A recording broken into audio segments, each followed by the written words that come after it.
How would it feel to discover that someone in your community turned out to be a notorious serial killer? How would you react? What would you do? Let's delve into the chilling story of John Wayne Gacy, one of America's most notorious serial killers.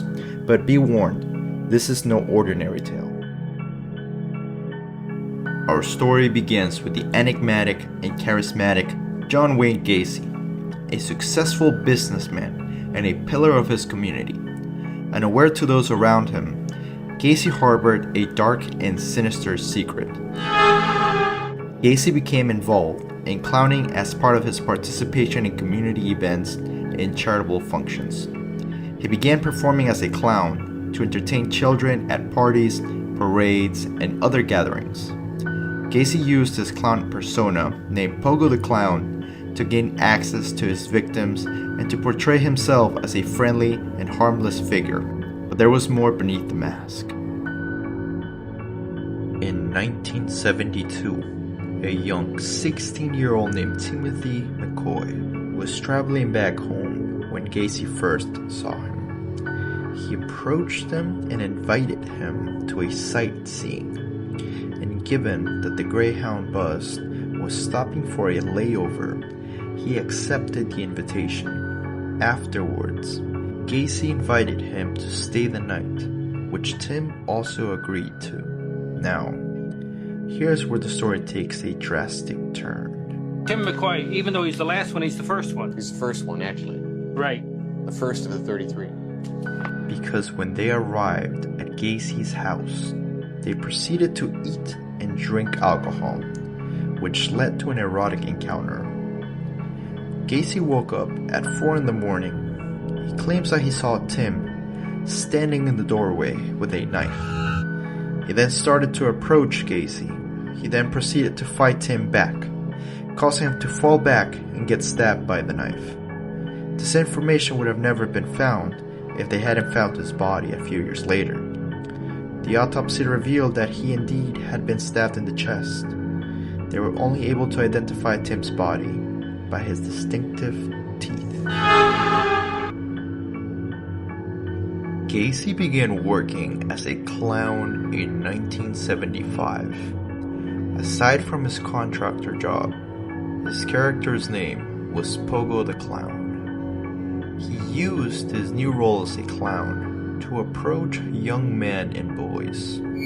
He would then bring them to his house, which was located outside of Chicago. He would then engage in erotic encounters with them and proceeded to strangle them. He would bury his victims in the crawl space of his home, somewhere discarded in the Des Plaines River. Overall, it is estimated that there were 33 victims in the entire case. Gacy truly showed no mercy for his victims. One can only imagine the pain and suffering the family members felt to know their loved ones were missing, and even greater pain to know they were gone forever. But at last, it all came to an end. In 1978, following the reports of missing individuals, Chief Investigator Joseph Kosenchuk began to search for potential murderers. He stumbled upon the case of Robert Peast, a 15-year-old boy who had been offered a part-time job as a contractor by John Wayne Gacy. Robert had told his mom about the job offering. Later that day, he went missing. The event took place on December 11th of 1978. That same night, the family filed a missing person report on Robert.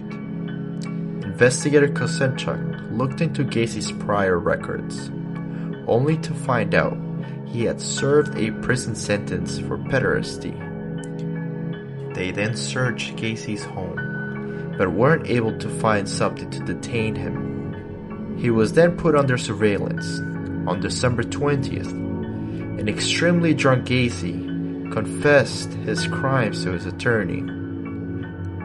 The following day, the rotten bodies of his victims were found in the crawl space of his home. On On December 22nd, Gacy confessed his crimes, admitting to have killed over 30 boys. After weeks of continuous courtroom drama, justice prevailed. John Wayne Gacy was convicted of His Highness crimes and sentenced to death.